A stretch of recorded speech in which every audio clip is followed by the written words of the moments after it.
exhibits that have already been kind of like, it's just a formality of getting in these various exhibits. And then the state's going to start its rebuttal tomorrow morning, and then it won't take the entirety of the morning, so there'll be a long lunch or something, or maybe they'll do stuff like jury instructions to consume the time that they have.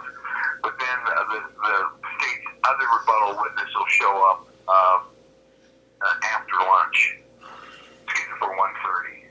What do you think is going to be the outcome of this trial, Barry Joe? Can you make a prediction? Do you want to? Oh, well, the outcome is I'm going to be glad I'm not on the jury. Okay. All right. Yeah, because see, here's the thing. With the difference between me being in the courtroom as a witness and the jurors being in the courtroom as jurors is I get to see one of 4 hearings where they're going to bring in somebody to testify, and they're going to qualify what they're going to say, or and whether that can go in front of the jury. And so I get to see that testimony twice, or I get to see it and the jury doesn't. See, so my version of everything that's been presented is different than what the jury gets to see because of the Oregon Evidence Code, because the judge is acting as a filter and the evidence code is acting as a filter. And I'm not getting that filter. I'm getting everything that, I'm getting everything that happens in the courtroom. And the jury isn't always in the courtroom. The jury can't be in the courtroom when they're making legal decisions. And so I have a broader view of what's been presented than the jury does, because the jury didn't get to see everything I saw. And there's reasons for that. And so I don't know how they're going to decide.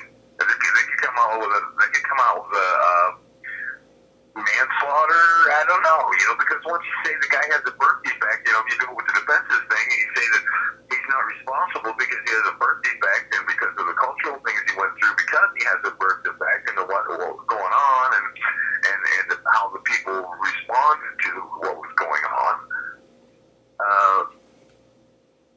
and how he responded to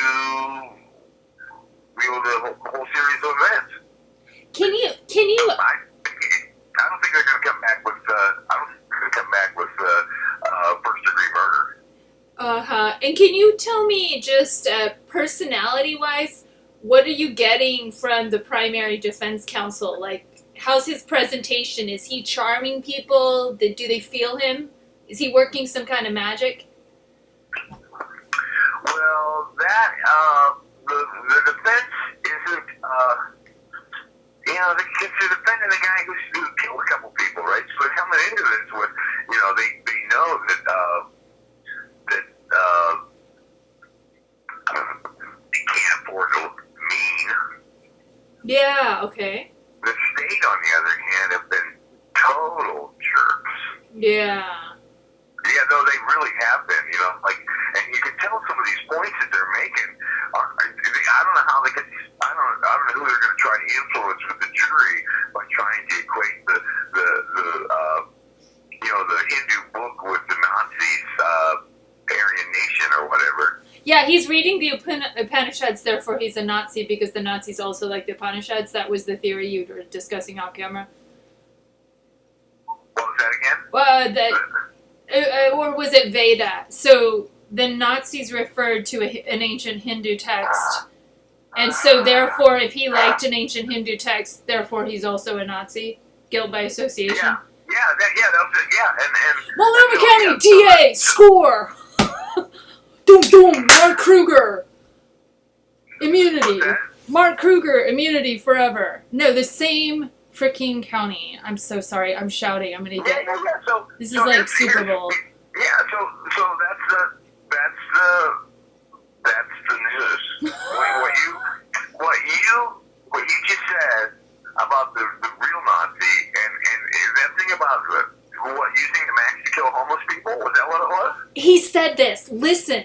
He said Bob Seaver testified his old best friend, his co-Nazi, would ride around in a car doing Hitler salutes out the window, shouting at people Nazi slogans.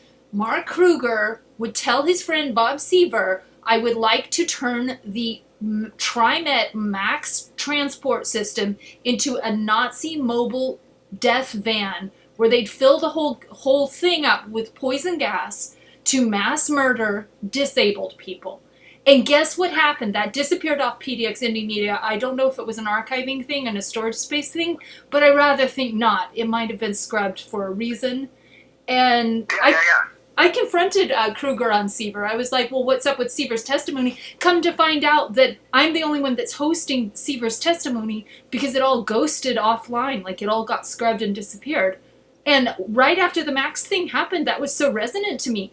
It triggered my memory of that, and I was horrified that here we have Mark Kruger's actual fear or, prediction or desire to commit that type of genocide. Now it's happening.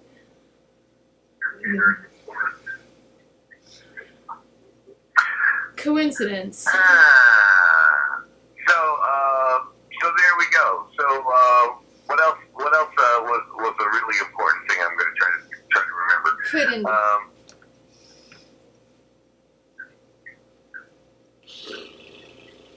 I think it's going to be the judge's name. It's going to be hard for the jury because and we have no idea what the rebuttal. The rebuttal was able to have their rebuttal expert listen to the defense's experts while they were testifying, which was a legal thing that kind of had to be danced around because witnesses aren't allowed in the courtroom for a reason. Right. But it was interesting seeing the body language on the chief detective. Oh yeah, like what? Like pain or fear or?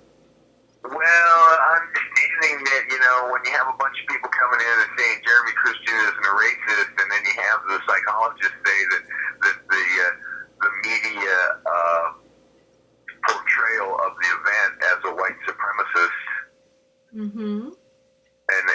that narrative ruling out other alternative narratives. Because once that narrative was established, it ruled out other alternative narratives.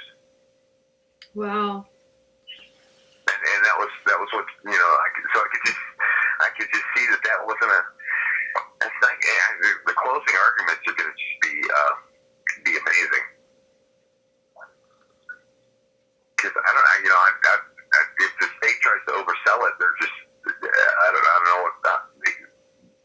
what they've been portraying it as is Jeremy Christian intended to go onto the train and kill people.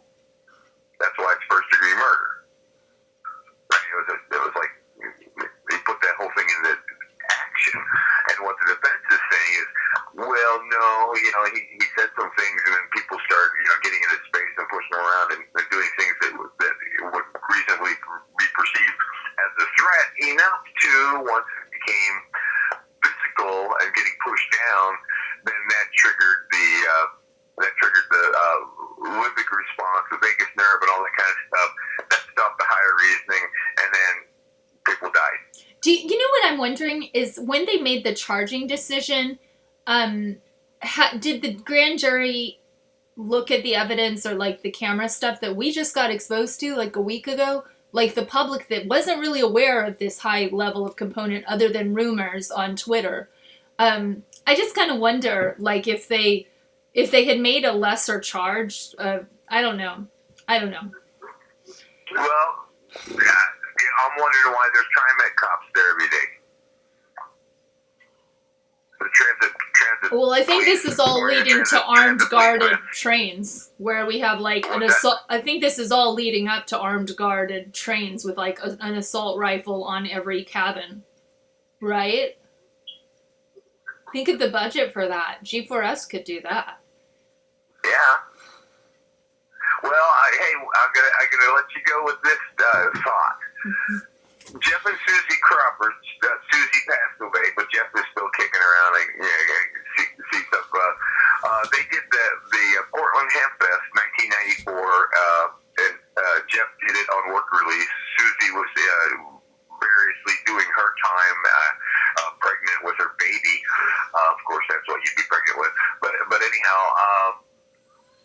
she was doing her jail time at what was the former Rajneesh Hotel, the Martha Washington down there on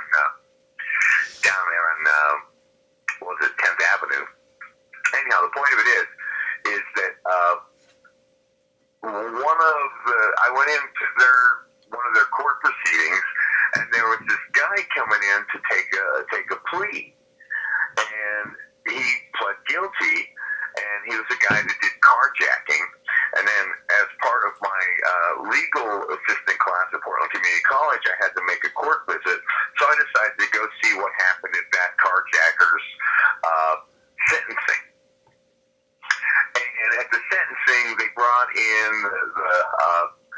the paramedic who responded at the scene. And what had happened was he pulled this woman out of her car and tried to take her purse, and in the struggle over it, he spun her, and she hit the pavement with the force of falling out of a 3-story building. And the guy who responded on the scene went to the same church as her and didn't recognize her. Whoa. Right? And then her husband came in and showed this like scrawl across the page was her effort to draw. Right? And Judge Stephen Gallagher, the same one that sent me to prison on my pot bus, was the judge, and that was another reason I was going for this particular court visit. And anyhow, Judge Gallagher said, this isn't like various foreign countries where they have police officers on street corners in brightly colored uniforms awaiting with automatic weapons to blow the likes of you away. So you're going to do 10 years and you're not going to get any good time and this, that, and the other thing, right? So that's what he was comparing then in 1994 with our reality right now. Interesting. Because we do have the Portland Patrol, the Rent-A-Cops, and we do have the Transit Police, and we do have so okay, semi-automatic. Every time you pull the trigger, a bullet goes down the barrel. So it's automatic enough. Well, I hope you have fun tomorrow. I mean, as much fun as you can have in court, and I really appreciate the progress report. It's kind of upsetting, though. I'm trying to keep a sense of humor is a little difficult, but... Well, it's interesting social dynamics to see what we're going to do when the jury at least has it in their mind that this person has a birth defect. That's what they've got to handle. How are we going to deal with people that have birth defects and that get molded into that particular situation that Jeremy Christian was facing? You know, his did I mention his brother and father would de-hoard their mother's property when she was out of town or something, and then she would come back and there'd be these great screaming fits about how they indiscriminately threw out her stuff. Right. Oh, I see. De-hoarding, yes. And that was what Jeremy Christian was facing as the couch surfer and his 10,000 comic books, which was his source of income. So that's what kind of set him going several days before the stabbing. He was, functionally homeless, and he's about to lose his way to make his living, and his means of being a person. Wow. Because that's how he could relate to people over the various things about the comic books.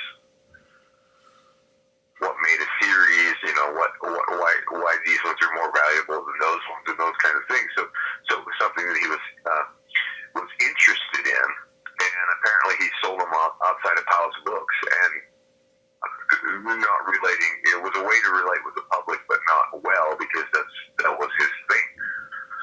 Wow. Maybe that is his thing. Okay. So anyhow, in the social dynamics where we're basically looking at a homeless guy. Mm-hmm. So that was, I could see that going over the jury's. That was one of the issues. I noticed you were reluctant to say jury's heads because that the pressures that Jeremy Christian was facing was having these knuckleheads, fascists and anti-fascists, coming to his town and outsiders coming to his town where he grew up and creating all this nonsense. When they were, neither one of them wanted to have the other side have the free speech that they were allegedly championing, which he was going to show their hypocrisy and be against both sides. both sides. So anyhow, yeah, that's the social dynamic. So we'll see how that all works. I'll let you know what happens tomorrow. Okay. Have a good sleep. Get some rest. You bet. Bye. Okay. Bye.